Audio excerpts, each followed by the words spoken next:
तेव्हापासून चर्चा सुरू आहे की सामाजिक न्याय आणि विभागाचे जवळपास 450 कोटी रुपये कात्री लावलेली आहे आणि त्याच्यावरून आता ते शिवसेनेचे नेते मंत्री संतापलेले आहेत.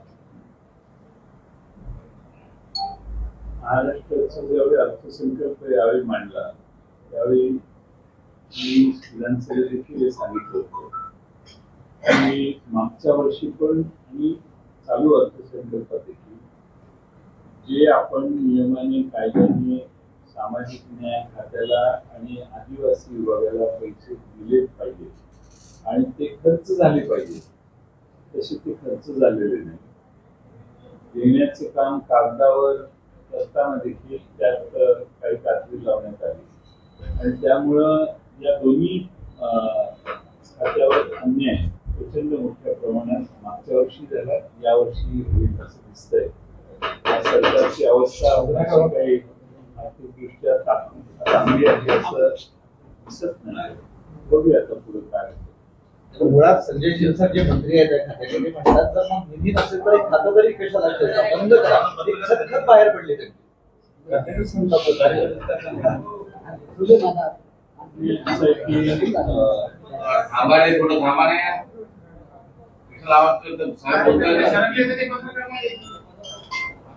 सरकारमधून बाहेर पडताना 2 वर्षापूर्वी 2-2.5 वर्षापूर्वी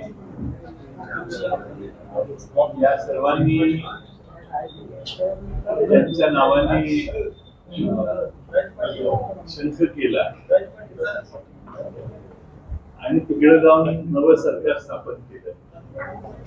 8 महिन्यात त्यांनाही बरोबर घेऊन त्यांनी राज्य स्थापन केलं. त्यामुळे आता तक्रार करायला काही अधिकार राहिलेला नाही शिरसाटांना. ते असं बोलतात की अर्ध्या काळात काही शपली बसलेले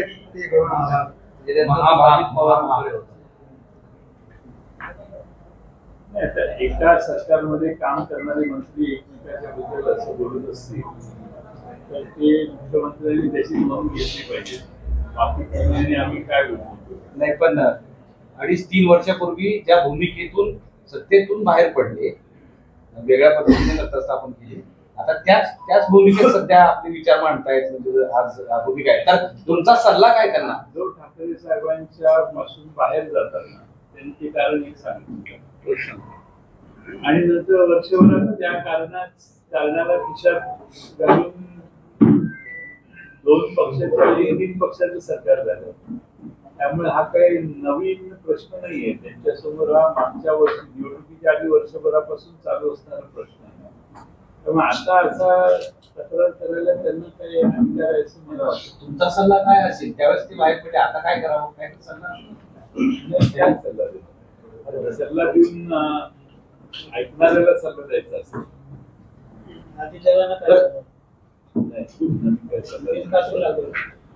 नाही, आता आजची परिस्थिती राज्य सरकारची कशी आहे याच्यावर बऱ्याचशा गोष्टी अवलंबून असतील. लावूच नाही. असं आहे की किती या योजनेला या खात्यातून काही पैसे वसूल केले अशी माझी माहिती. या खात्यातून केले, ट्रायबल मधून केलेले आहे, आदिवासी विभागातून केलेले आहे. शेवटी आता काय जनतेने एवढ्या मोठ्या प्रमाणात त्यांना निवडून दिलेलं आहे की ते करतील ते सगळं मान्य करूनच जनतेने निवडून दिलेले. हे पैसे द्यावेच लागतील. पण याच्यामध्ये साहेब लाडक्या बहिणीला आदिवासी आणि समाज कल्याणचा निधी वळवता येत नाही, त्याला कायद्याचा बॅकअप आहे असा दावा संजय शिरसाट करतात. तुम्ही अर्थमंत्री राहिलेला आहे, काय त्या निधीला कायद्याचं पाठबळ आहे की तो निधी तर का वळायला जाऊ शकत नाही? लोकसंख्या आता जातनिहाय जनगणना झाली आहे. केंद्र सरकारने त्यांची इच्छा नसताना विरोधी पक्षाने इंडिया आघाडीने जे विकासुरात मागणी केली त्याप्रमाणे आता त्यांनी निर्णय घेतलेला आहे. आता जातनिहाय जनगणना करण्याचा उद्देशच तो आहे की आपल्या देशामध्ये ट्रायबल आणि SC ST यांचे आपल्याकडे टक्केवारी आहे. SC आणि STच्या लोकसंख्येच्या प्रमाणात त्यांना बजेट दिलं जावं असं संकेत आहे आणि ते संकेत कधी पायदळी तुडू नये असं आजपर्यंत आपण महाराष्ट्रामध्ये वापरू. दुर्दैवाने आता ह्या मागच्या 2 वर्षात असं होतंय आणि आकडेवारी जर आपण बघितली तर ती फार मोठ्या प्रमाणात होते आणि सरकारचं लक्ष मोठमोठे न मागणी केलेले रस्ते करण्यात आहे. जनता मागणी करत नाही, पण सरकारची इच्छा आहे हा रस्ता एकदा केला पाहिजे आणि त्यासाठी सरकारने मोठा बोजा अंगावर घेतलेला आहे. आज वीज मंडळात मी परवा लोकसत्तेतून बातमी बघितली, पहिल्या पानावर आली की वीज मंडळाने 1 जानेवारी 2025 ला वीज मंडळाचं येणं 98,000 कोटी रुपयाचं आहे. आपण आता एप्रिल महिन्याच्या मे महिन्याच्या 2-3 तारखेला आहे, तर हे 98,000चा आकडा कदाचित 1 लाख कोटी रुपये ओलांडून पुढे गेले. 1 लाख कोटीपेक्षा जास्त सरकार येणं वीज मंडळाला असताना वीज मंडळाची अवस्था फार अवघड झाली असेल असा माझा अंदाज आहे. दुसऱ्या बाजूने बांधकाम खात्याचे प्रचंड मोठ्या प्रमाणात रस्त्यांची बिलं देणं बाकी आहे.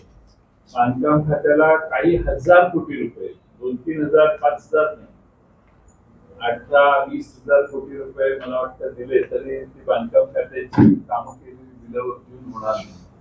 माझ्या माहितीप्रमाणे काहीतरी 70 का 72,000 कोटी रुपये महाराष्ट्रात लायबिलिटी सरकारने का 80,000 कोटी रुपये लायबिलिटी सरकारने बांधकाम खात्याच्या PWDच्या माध्यमातून अंगावर घेतलेले.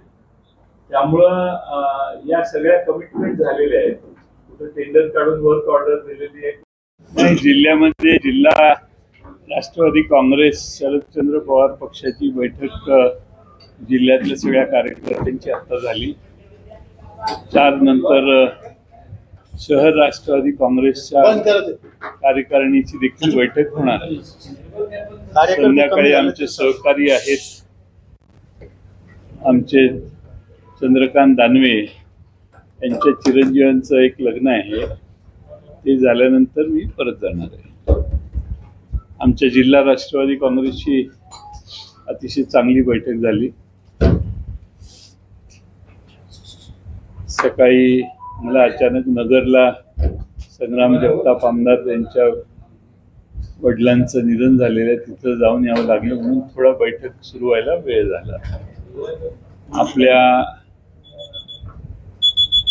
सगळ्यांनी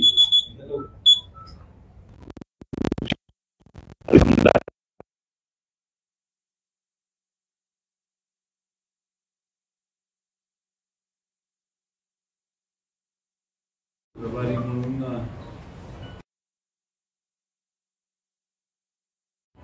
ते जिल्ह्यात फिरलेत बरेचसे आणि त्यात आमचे टोपे साहेब हे आपल्या मराठवाड्यात दांडेगावकर साहेबांच्या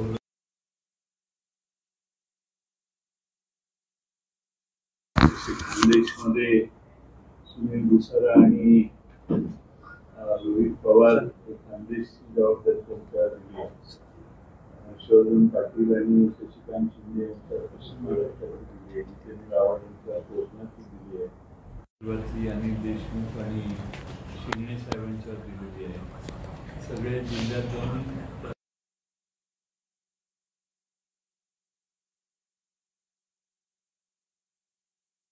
चर्चेत आलेला आहे की आम आदमी पार्टी या सारी इकट्ठा आके केंद्र सरकार ने जो सभी विपक्ष के लोगों को बुलाया, उस बैठक में अपेक्षा थी कि प्रधानमंत्री बैठे, लेकिन वो उस दिन प्रचार के लिए बिहार चले गए. लेकिन उस बैठक में सभी लोगों ने बोला है हमारा प्राइम मिनिस्टर और सरकार को पार्टिबा है और सरकार ने जल्द से जल्द इसका बदला लेने की आवश्यकता है. पाकिस्तान बार-बार धमकी दे रहा है हिंदुस्तान को, आप किस तरह से? पाकिस्तान की धमकी में दम नहीं है, लेकिन पाकिस्तान मुझे ऐसा लगता है कि दूसरे जो देश है जैसे कि चाइना है, इनके बलबूते पर हमें धमकी देने की कोशिश कर रहा है. मुझे लगता है भारत की ताकत इतनी बड़ी है कि पाकिस्तान कुछ दिनों के 15-20 दिन से ज्यादा तक हमसे लड़ नहीं पाएगा. लेकिन अब हम सरकार पे छोड़ देते हैं कि मोदी साहब को छोड़ देते, मोदी मोदी साहब के ऊपर हम निर्णय छोड़ देते कि इस तरीके से बदला लेने की आवश्यकता है। लेकिन जो 26 जन मारे गए, वो शहीद हुए, वो शहीदों को न्याय देने की उनकी फैमिली की अपेक्षा है। अब एक फैमिली ने इसके ऊपर कुछ माध्यम को बोला, तो वो जो पति है वो अभंग है, उसको भी ट्रोल करने लगे। यानी ट्रोल करने की भी हद होती है। 12 दिन हो गए। ठीक